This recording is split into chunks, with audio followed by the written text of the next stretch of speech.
Hi everyone, it's Miss Fiona. I am coming to you live from the Caldwell Public Library, and today I am your presenter for Kids Discover, which is our Tuesday creative program. Today we are going to make paper weavings. We are going to weave paper. Have you ever done that before? Weaving paper? I'm going to show you how to do this. I think it's pretty easy. If you're at least 5 or 6 years old, you're probably going to find this something you can do probably without mom and dad's help. Moms and dads, if you've got somebody younger than about 5, you're going to probably want to help them go up and down. That takes a lot of fine motor skills, but it's wonderful practice for fine motor skills, which is what we're learning at that age.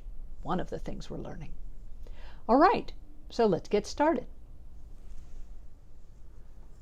We're going to start weaving.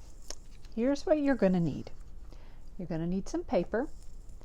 I've got some different colors here. As long as you have at least 2 colors, you'll be fine. So I've got some different colors. I'm going to use a ruler. You'll need some scissors and a handy dandy pencil. The first thing you're going to do is choose one piece of paper, and I want you to fold it hamburger style. Hopefully that makes sense to you. Hot dog is when we fold the long edges so they touch each other. Hamburger is when we fold the short edges so they touch each other. And I'm going to fold my paper hamburger. And then I'm going to use my ruler. If you don't have one, that's okay. You might want to draw some lines though. I'm going to draw 3 lines. I'm going to use the width of the ruler and just draw a line on each side. Very light lines. See if you can see that one. Yeah, just light lines. 1 line on each side.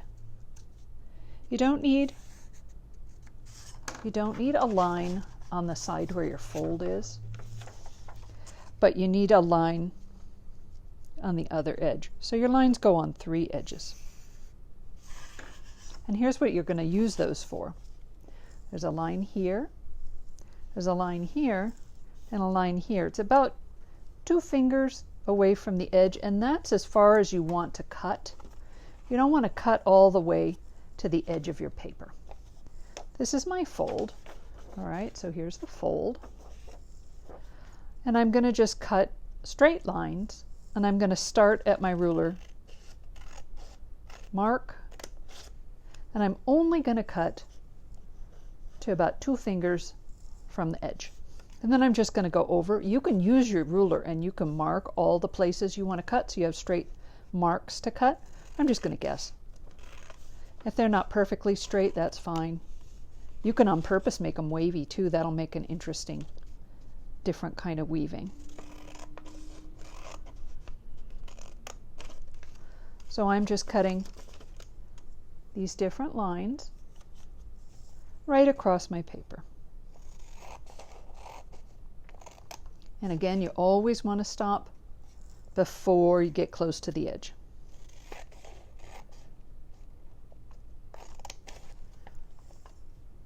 I'm going to put 1 more and then the one on my ruler line. Okay.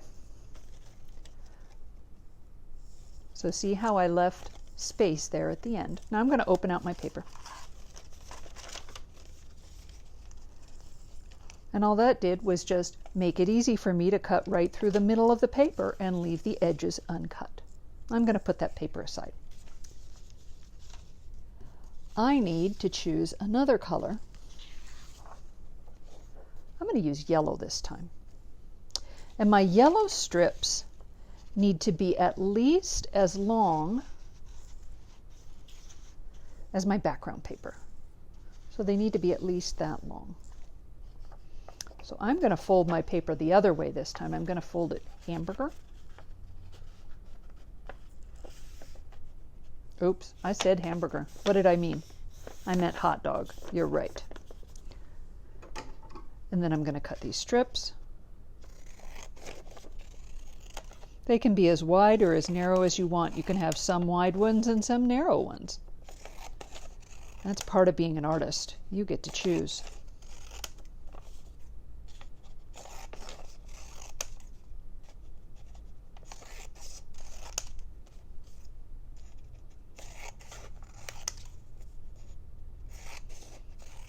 There, I cut myself some paper strips, and when I open them up, they're as wide as the first paper. And I want to do the same thing with one more color. I'm going to use this blue. All right, so which way am I going to fold it? Hot dog or hamburger? Hot dog. Long edges together, right? Long edges together.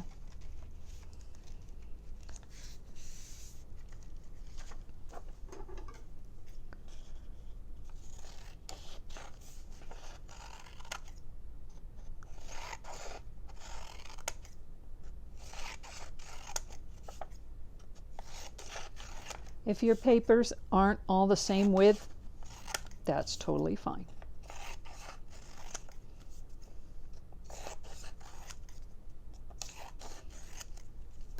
All right, so I have background, red, and then I have two different colors that I can weave. I'm going to start with my yellow. So the basic thing that you want to think about when you're weaving, do you see how there are strips in the paper? You want to go over one, under one, over one, under one. So I'm going to go over the first one and under the second one. Over, under, over, under. Everything that's woven is some kind of a pattern of over and under. Now, here's the real secret. All right, you ready for the secret? When you go to do the second strip that you made, if you do it just the same as you did the first one, so you go over, it's not going to work. Your paper's all going to fall out. There's not going to be anything to keep the papers latched into the weaving. But if instead of going over, this time you start with under. All right? So we went over, under, over, under. Now we're going under, over, under, over. Now, if you are 3 or 4 or 5 years old, this may be a little tricky and you may need some help from mom and dad. If you're 5 or 6 or 7, I'm guessing you might be able to practice this and figure out how to do weaving without much help. All right, I've got 2 strips right next to each other. What do you think I should do next? I think I'm going to make a pattern. I'm going to go yellow, blue, yellow, blue. Now, this was over, under. The next one was under, over. What do you predict the third one's going to be? That's right, over, under, just like the first one.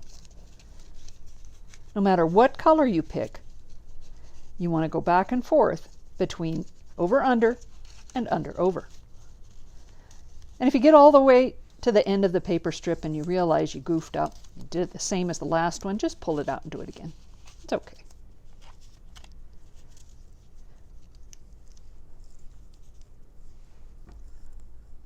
If I'm making a pattern, what would be the next color? Blue. Very good. This was over, under, so now I'm going to do under, over. So you just alternate. You go back and forth between those 2 ways that the paper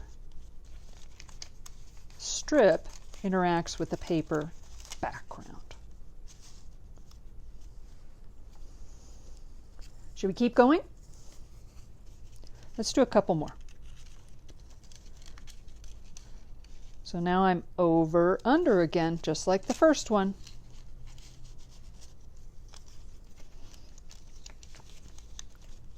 You start to see the pattern? When you get a lot of paper strips in there, it may get a little tricky to fill up this last bit of space.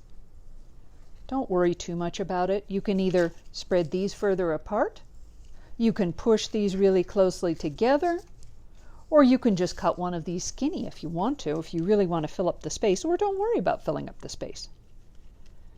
All right, I was going to do this. Is that right? Let me show it to you. Is that right? No, it's not, because this is over under, and so is this one over under. Nope, got to go the other way. Under, over.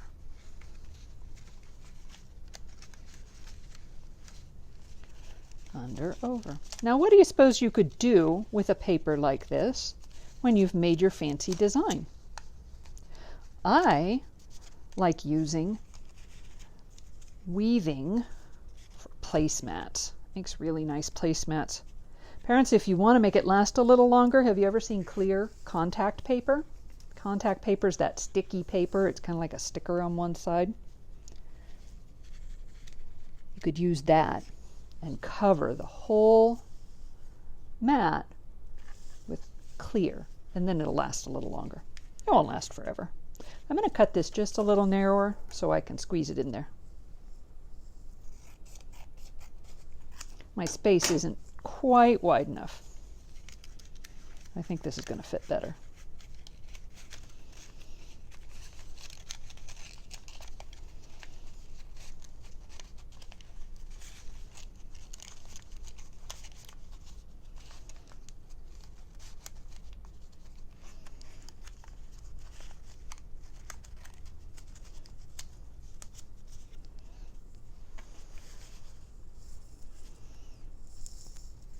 There we go.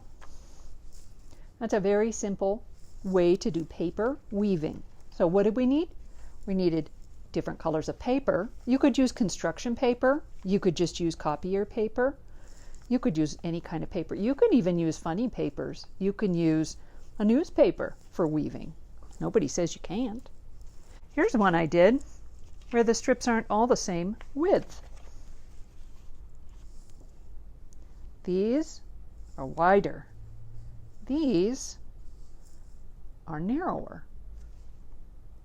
It's not squares like this one. Makes a different shape. These are rectangles, aren't they? You can even get really tricky. This is just a picture of somebody's work. They cut wiggly lines. Remember, they still left space before they got to the end of the paper. But they cut lines that weren't straight. And they were next to each other, but they don't have to be. And then when you put the paper in, look, it's not squares at all. It's funny shapes. Here's somebody who used lots of different kinds of paper in their weaving. You can do it any way you want to. They had colors and widths. They had some paper with writing on it. They had paper, all kinds of paper. You see the writing on the paper? You can do weaving all kinds of ways. And you can even make the outside, instead of just being a rectangle, you could make it be a shape. That's all for today's project. Next week, we are going to make a project that uses popsicle sticks and puzzle pieces. Now, parents, I am going to encourage you to choose a puzzle that's brightly colored, but isn't your favorite, or maybe you lost a piece, but smallish pieces or medium-sized pieces, not great big wooden pieces probably. An inexpensive puzzle that has something fun on it would be great. But we are going to use those pieces instead of making the puzzle, not making the puzzle. So you need popsicle sticks, some glue, hot glue works, and some puzzle pieces. You can even cut pieces out of paper, doesn't have to be puzzle pieces, but I'll show you next week. Have a great week. I'll see you next Tuesday. Bye.